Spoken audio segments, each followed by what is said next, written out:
All right, well, welcome to today's press conference to introduce Coach Snider as our new head softball coach. We'll start with comments from Director of Athletics Kirby Hocutt, who will introduce Coach Snider right immediately. Media will take questions after Coach Snider is done with his statement. Katie, to my right, has a microphone if you'll just raise your hand for us. So we'll start with Kirby Hocutt. Thank you, Matt.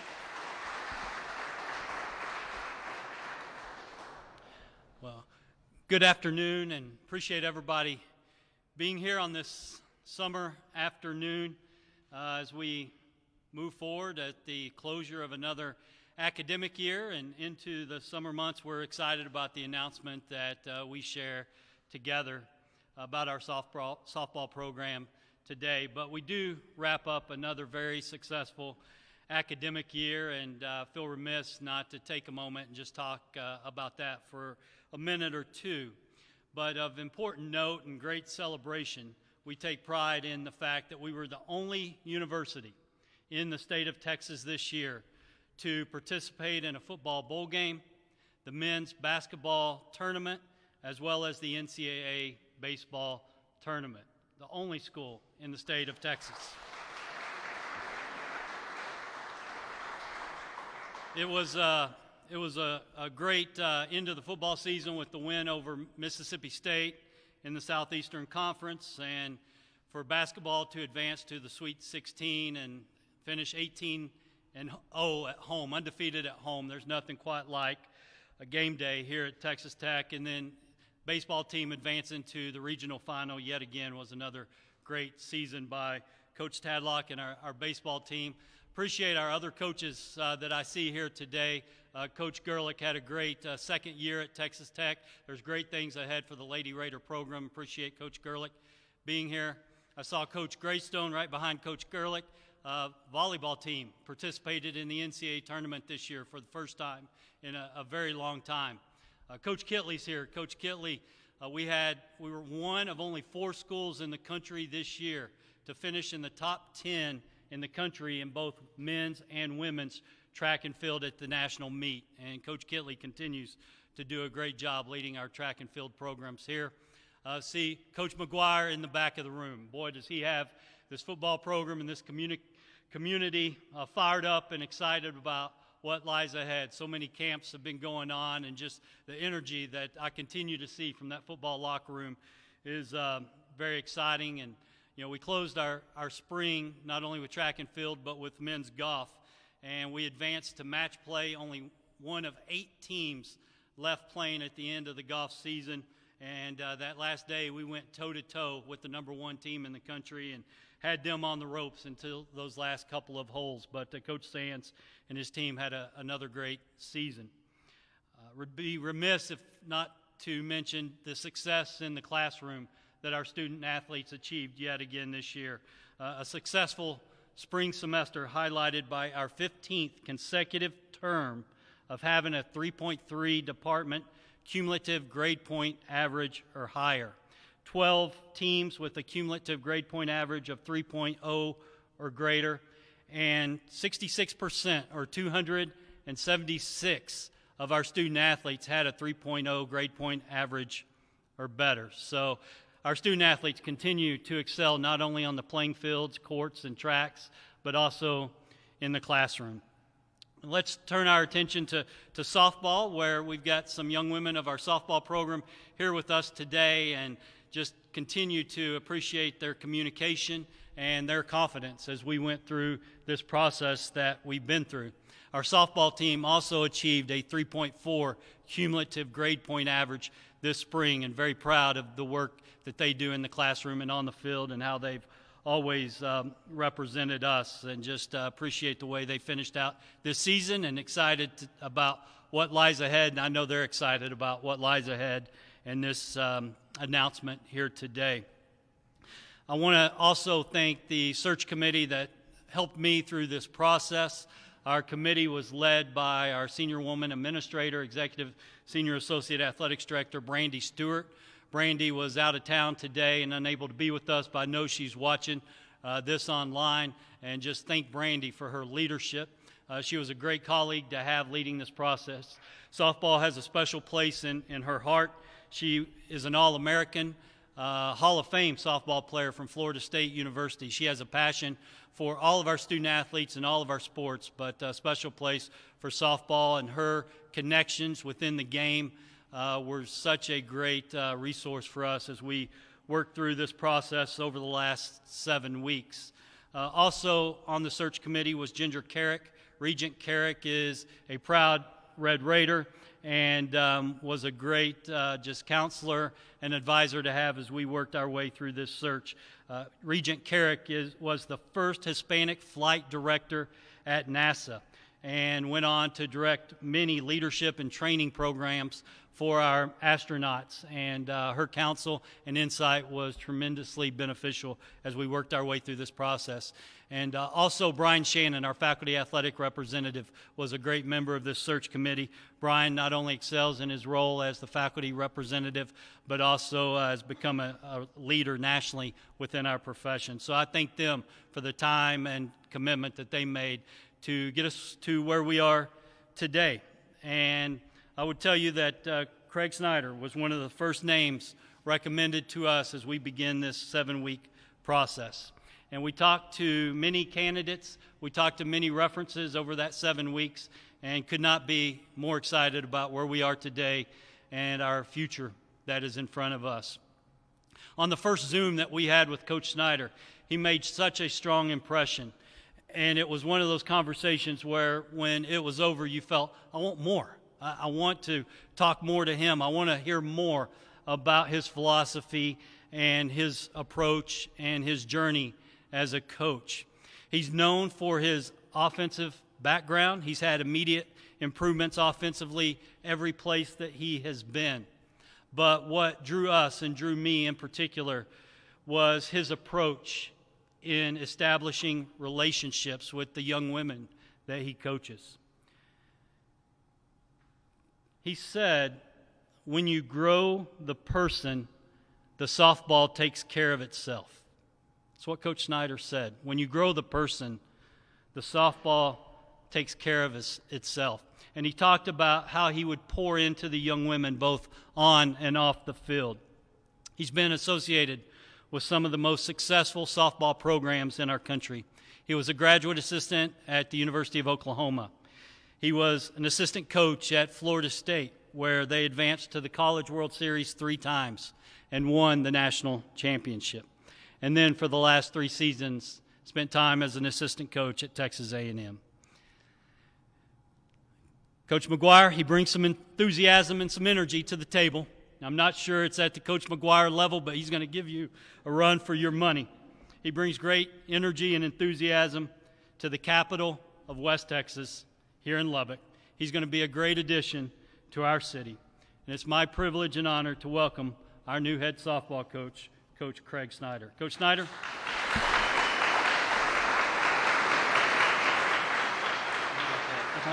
good. Yeah, that's good. Can I get that frame for you? Yeah. All set? All right. Thank you.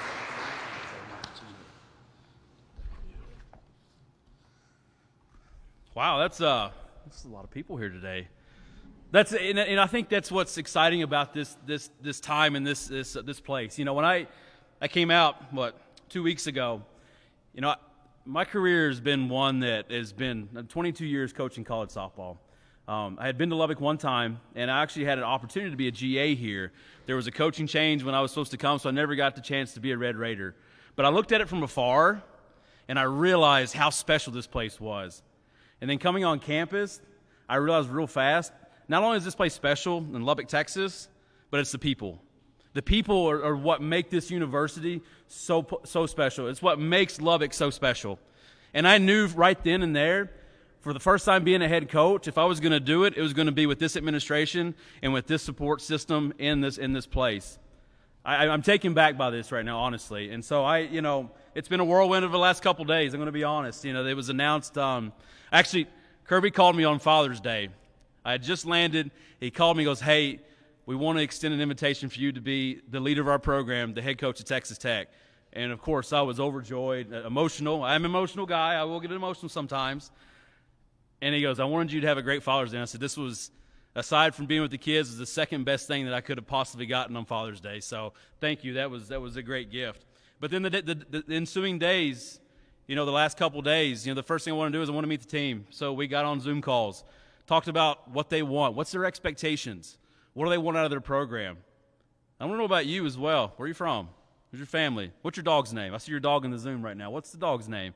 So we talked about that stuff, and it was important for me to get to know the players because, as Kirby mentioned, when we can really pour into these kids and pour into their student athletes, the softball tends to take care of itself. When they're the best version of themselves, when they're confident in themselves, the field of play can tend to take care of itself.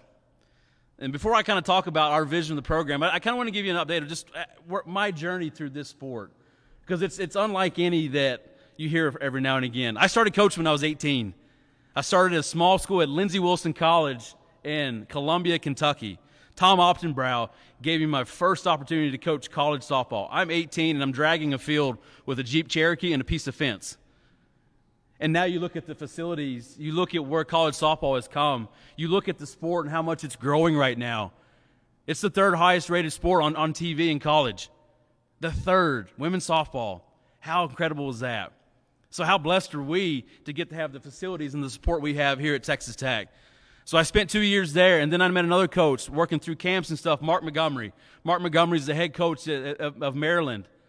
He gave me an opportunity to come down to Centenary College in Louisiana. It was Division I. He allowed me to help. He allowed me to be a part of the program. He helped raise me as a coach. We got to make postseason twice. I'll never forget it. It was incredible. This was the last year that the regionals. Now, by the way, I'm a storyteller, so sorry if I get long-winded, but I enjoy telling fun stories. But we made the regional for the first time in program history. This was back before when the regionals were 8 teams and not 4. We got sent to Arizona, which was the number 1 seed, and we had to play Arizona. And I'll be danged if we didn't look up in the 6th inning, we were winning 2-1.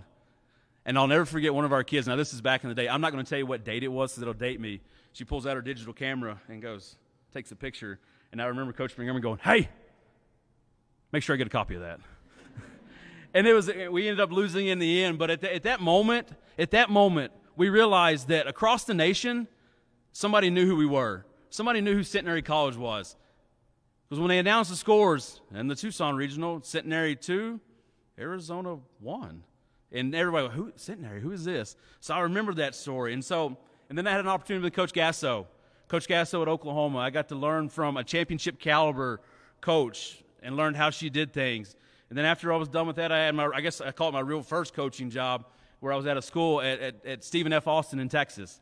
Nacogdoches, Texas, East Texas. Coach Gay McNutt gave me my really first start. She called me on the phone, and when we were on the phone, she goes, "Okay, you're my hitting coach. When can you get here?" So we spent 4 years there. We hadn't made the conference tournament in 17 years. They took 12, and there was 14 teams, and they hadn't made it in 17 years. Not only in the first year did we make it, we won it. We walked them off in the 7th to win the first Southland Conference Championship for Stephen F. Austin. I spent 3 more years there, and that's when I got a call from Lonnie Alameda. I got to spend 9 years at Florida State with Lonnie Alameda and Travis Wilson. I get emotional about this one. That was special. We went to 3 World Series, and in 2018 we won it, and nobody thought we'd win that. But you know what was great about it is the culture. What we built within that program, how we raised those kids, and how we did that was incredible. And to be the last one standing in Oklahoma City was everything. And that's our goal, right? If we can leave our cleats in Oklahoma City in your last game, that's the goal. And then after that, I got an opportunity to work for another Hall of Fame coach, Coach Joe Evans. She's won 1,300 games in her career. We won 1,300 this year in the Norman Regional. And I couldn't be more proud and more blessed to have worked for such a strong woman and a strong coach who has so many accolades to her name but has yet touched so many lives. So, which leads me to here. And when I talked to Brandy for the first time, I was excited. I said, I want this opportunity. When I came on campus, Kirby, Brandy, everybody that was involved with this process, it was extensive. I will say that interview was extensive. In fact, I kind of thought it might be more of a military training exercise to kind of break me down mentally and to see where he's at by the end of the day.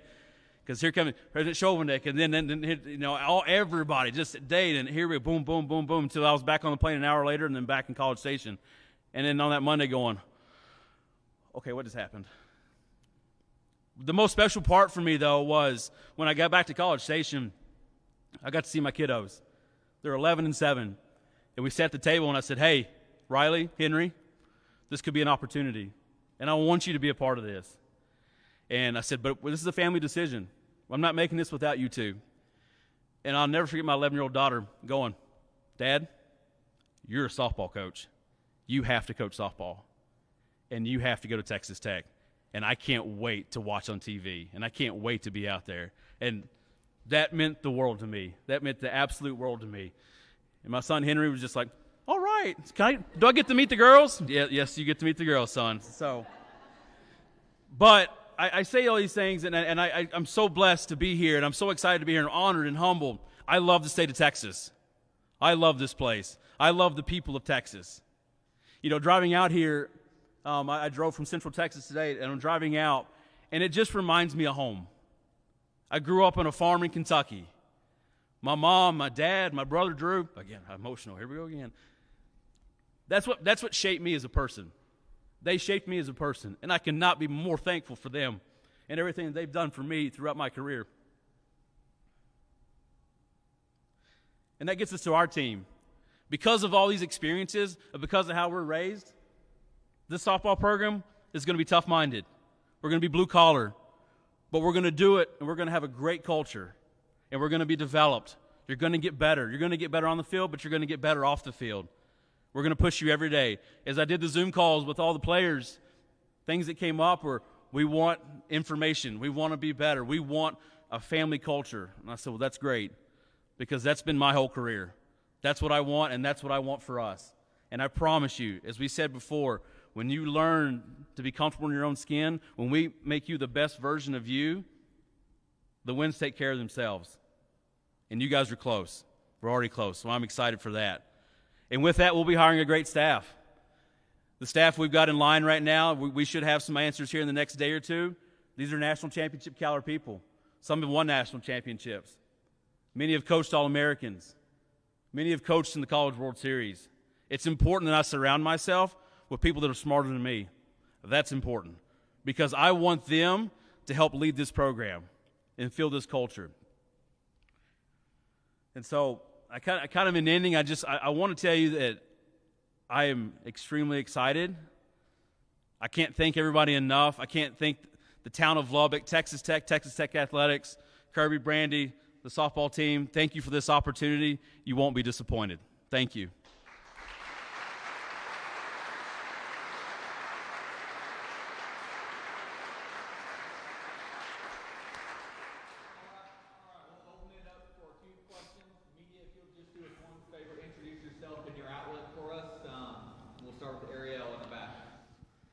Hi, Coach. Ariel Schaefer, KLBK TV. First of all, congratulations, but also to you. You mentioned so many great things there about developing these girls, not only on the field, but also off the field. What is your plan for them over the next couple years to really put Texas Tech on the map in the Big 12 Conference, but also nationally? Yeah. Well, I think, we talk about the conference, and we look at the World Series this year, and the last three teams standing were the Big 12 Conference. So this conference is a great softball conference. And so, but getting back to us, it starts this fall. It actually starts right now. It started yesterday. And so small things like just sitting through a selfie. What are you doing right now?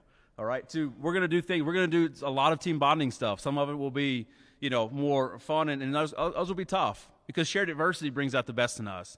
And when we can have that shared adversity, then we grow. Because this game is a game of failure, especially offensively. And so how we process failure and how we deal with that failure makes us stronger in the end. Because our goal is to be the last team standing in Oklahoma City. Our goal is to make postseason. Our goal is to go through the hard. Our goal is to go through a super regional, a regional. That's what we're after. And so we have to recreate that kind of pressure, but we have to recreate that kind of bond and that team camaraderie in the fall. Always growing up on a farm, I always use the farming analogies. In the fall, we put the hay in the barn. That's what we do. We put the hay in the barn for the winter storms that may come for our cattle. So we're going to put the hay in the barn, and we're going to do that. And so, for like a 3-year plan, I'd love to see us make postseason now. Let's do that now, right? Let's go a step farther each year, because every time you can take that step, you learn and you gain information, and you learn how you may process that differently.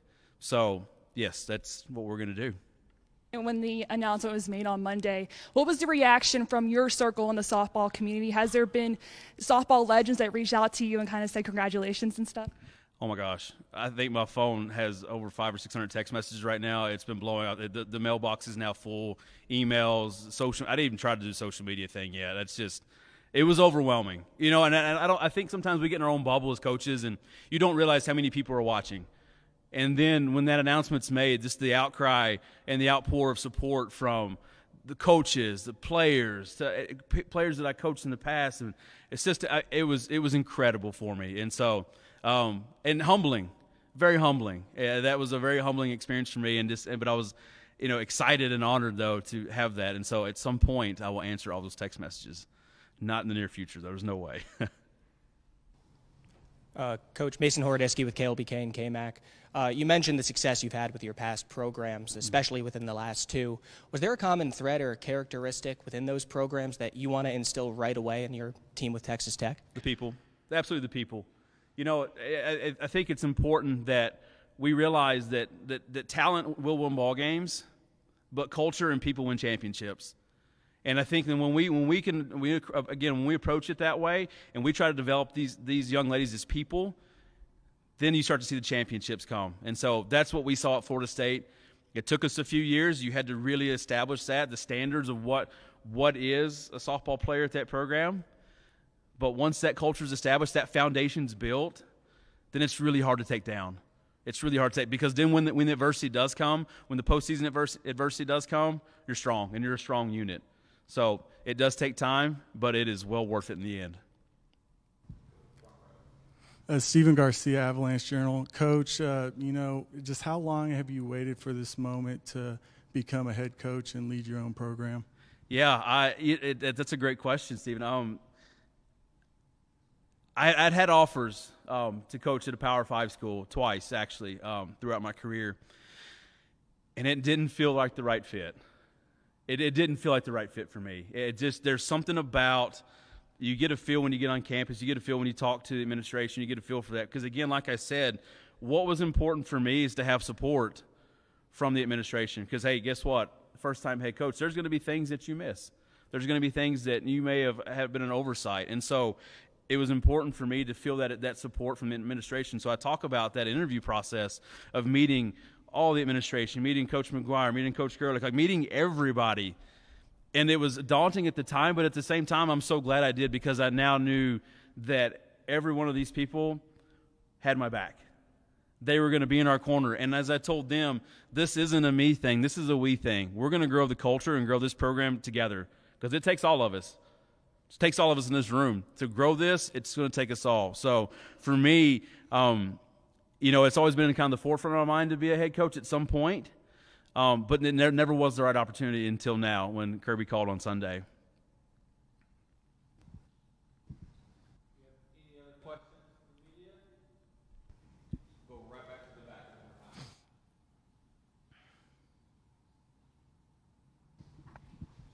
Coach, today is the 50th anniversary of Title IX. Just to you, how fitting is it and perfect now that with you taking over the leadership of Texas Tech softball to start this new journey for Texas Tech softball? Absolutely. I mean, can we reflect on Title IX and what that's meant to our female student athletes? The people that came before us that paved the way, the people that came before us as players and coaches. I'll never forget when I made it to Florida State, I was so excited. And my first thing I did is I went and saw the previous coach, Coach Joanne Graff, who was a Hall of Famer. And I just told her, I said, thank you. Thank you. You've given myself an opportunity to coach a sport I love. You've given my family an opportunity to be here and be a part of something very special. And that has to do with Title IX. That paving the way for college athletics and female athletics has been absolutely special. So I love that we're celebrating that. I love we're celebrating our past, because we have to understand our past so we can continue to be better in the future and continue to fight for what our athletes deserve. All right, that'll conclude today's press conference.